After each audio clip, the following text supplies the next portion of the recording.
Welcome to another episode of The Lost and Founder. Today we have a very special guest, one of my fellow countrymen, another Aussie, if you will, Alli McLaren. Welcome to the show. Thank you so much for having me. Thank you for joining. How's your day been so far? It's been pretty good. It's just freezing in LA, so I feel like every time it's freezing, I just get super depressed. Not gonna lie. It's been one of those days where you go to Target and then you get Starbucks and then you lay in bed. Wait, what's your definition of freezing? I personally think that, and this is coming from someone who's lived in New York for the polar vortex and stuff, that winter that killed everybody's soul. I think that LA 50 degrees equals about 20 degrees in any other state. I don't know why. It's just more cold than it is anywhere. I was in the car with a blanket on, shivering. Actually, I'm with you on that. Generally, I don't fuck around with anything under 60 degrees. I'm putting on a sweater or a hoodie or something. I'm delicate. I'm my hand, I don't know what it is about LA. I think maybe everyone else is more equipped for it or something, and LA is so open that it's freezing, and I'm okay, I just stand there and shiver. How long have you been in LA for? I moved out here originally in 2014 from New York, and then pretty much have stayed ever since. Been to lived in Vancouver for a little bit, been home to Australia for a little bit. That wasn't necessarily by choice. That was just because my visa got denied, and then came back. Yeah, that's a good enough reason. Yeah, I had to leave. So what brought you to the US to begin with? I went to school for acting. I know this sounds weird, but in high school, I went to 3 different high schools, and I never really fit in, I think, with the Australian culture for some reason. I don't know why. That sounds really stupid, but I never really made friends. I never was happy in it. Ever since I was a little kid, I can remember I was no, I want to move to the US and act. And so when it came to applying for colleges, I didn't apply for anywhere in Australia. And I went to New York and LA during my senior year 12 on a tour for musical theater for a musical theater company that I was with, and then auditioned for different schools. And I don't know, I just literally, I was 18, I had no idea what I was doing, but it was never even I never even applied for anywhere in Australia. I had no idea what I was going to do. And so I just moved to New York with a student visa. Going back to your time in Australia, where is home? I grew up, I spent my first 11 years living in Melton, which was an hour outside of Melbourne. Back then it was not, we would call it Westie, a Westie area or something. I went to primary school there, and then we moved to Ballarat, which is another hour out of Melbourne, for high school. I spent 6 months commuting on a bus, and my sister did it for 2 years. I don't know how. And my grandparents were in Ballarat, so we just moved there. That's really cool. So let's unpack this a little bit. So going through high school, like you say, you didn't have a lot of friends, a lot of close friends. You didn't feel you quite fit in. Did you suffer from depression or anxiety during this period, or do you think this might have contributed to it? I definitely did. I wasn't very open about it, which I regret now. My sister also really struggled with different mental health issues and was in and out of mental health hospitals. And so I feel a lot of my, not problems, but I think a lot of everything that I was going through was maybe in shadow, because my parents, any parents, do the absolute best they can to fix the crisis at hand. And growing up, my sister was the crisis, and I'm so thankful that she made it through and everything. Yeah. But I think a lot of that, I'm only 18 months younger than her, so a lot of and I was so different to her. She was so academically smart. I was more singing, acting, dancing and stuff. And so I think a lot of my problems really just slipped under the radar. And I also lied about them. I was not open about them. And yeah, so I just felt like I was always searching for attention. Once again, even though it's not my parents didn't give it to me, it was more just I could never find validation. And that's interesting because you moved into the world of acting and performing as well. So it's Seeking validation all the time. exactly, yeah, you see where you progressed into that career.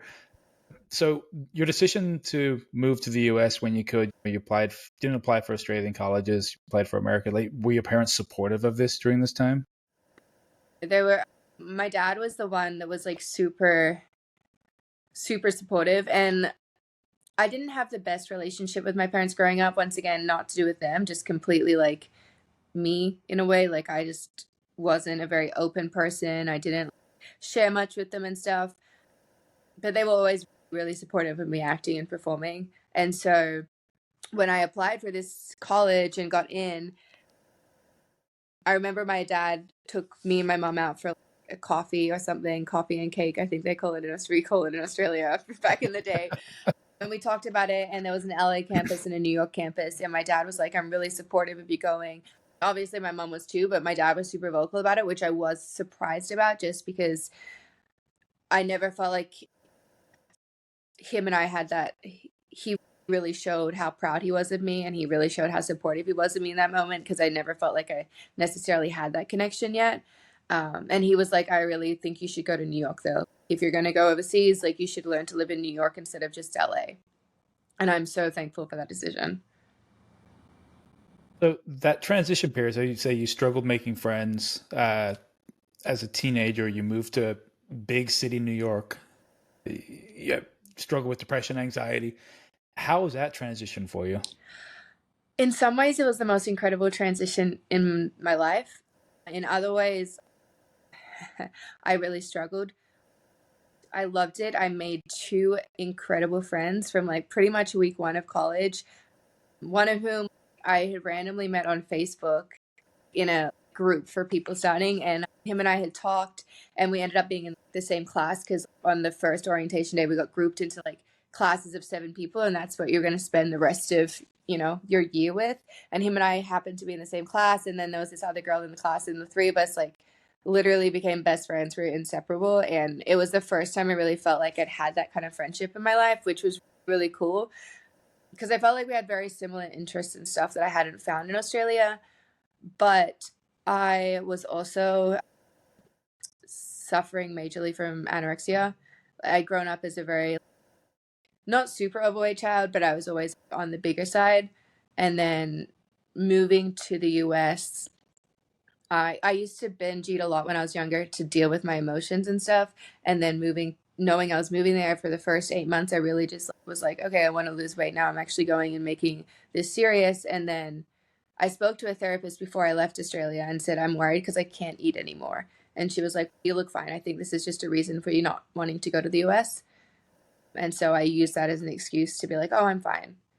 And I think it was really easy for me because I was living by myself in a country that was on literally the other side of the world from my parents, that I could just not eat, or I could be struggling, or I could have days where I would not have food because I didn't think I deserved it and stuff, and nobody knew. That isolation you had, like, living by yourself, especially in a city like New York, which can be a pretty lonely city, just seems to have compounded your mental health issues and exploded into anorexia, basically. Yeah. Yeah, yeah, no, that's rough. Yeah. I think like my entire 20s, pretty much, I just turned 30 this year, and I think my entire 20s pretty much resolved around my eating disorder problems. And I wonder what would have happened if I had either been taken more seriously when I went to speak to the therapist in Australia, or whether I'd had more visits with my family, or whether, like, I think more than anything, they knew that I was like struggling, but people were too scared to say anything, or they didn't want to offend me. Or also in the US industry at that point, we're speaking 10 years ago. I was blonde, I had green eyes, and I weighed 100 pounds. I was getting jobs left and right. And so people were like, oh, it's okay. She's just doing what she needs to do.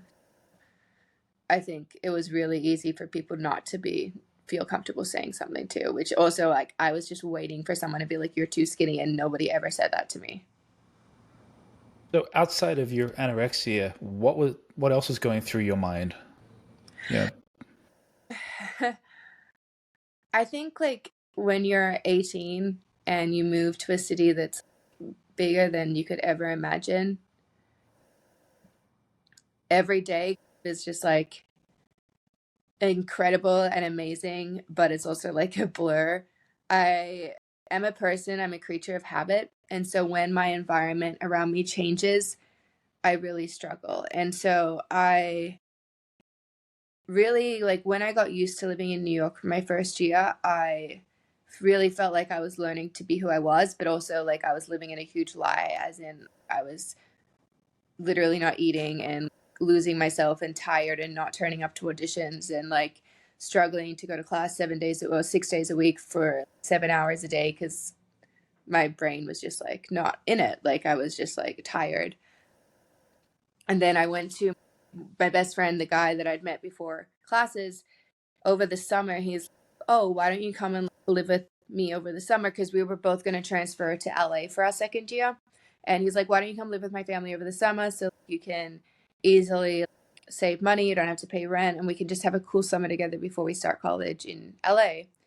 And I said yes. I also think that I wanted to say no, not because I didn't love him, but because I wanted to have a summer in New York and stuff.